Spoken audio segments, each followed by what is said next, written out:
اعوذ باللہ من الشیطان الرجیم بسم اللہ الرحمن الرحیم اللہم صلی علی محمد وآل محمد۔ مومنین کرام، جیسا کہ ماہ مبارک رجب رواں دواں ہے اور ماہ مبارک رجب عبادتوں کا مہینہ ہے، ریاضتوں کا مہینہ ہے، نماز اور تلاوت قرآن کا مہینہ ہے۔ ائمہ اہل بیت علیہ الصلوۃ والسلام اس ماہ مبارک رجب کے لیے خصوصی اہتمام کیا کرتے تھے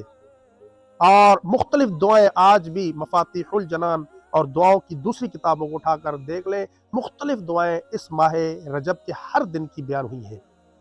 امام جعفر صادق علیہ الصلوۃ والسلام کا ایک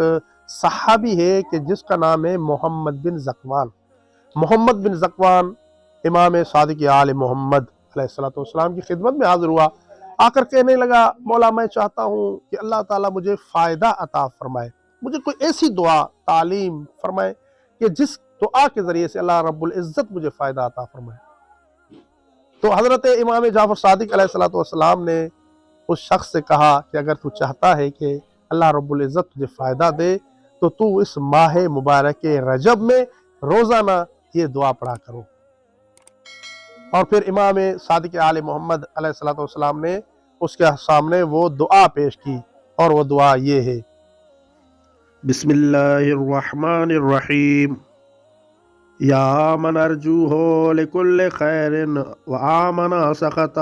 عند کل شر، یا من یعطی الکثیر بالقلیل، یا من یعطی من سألہ، یا من یعطی من لم یسألہ ولم یعرفہ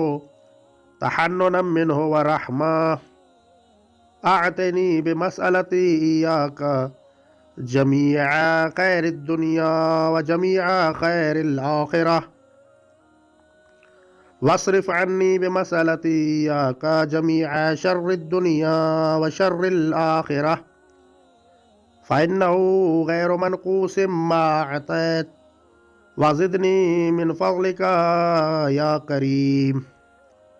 پھر اپنی ریش مبارک کو دائیں مٹھی میں لیں اور اپنی انگشت شہادت کو ہلاتے ہوئے یہ دعا پڑھیں: یا ذا الجلال والاکرام، یا ذا النعماء والجود، یا ذا المن والطول، حرم شیبتی علی النار۔ اور نیچے جو وہ سبسکرائب کا بٹن ہے نا، اس کو ہٹ کرو، جلدی سے کرو سبسکرائب۔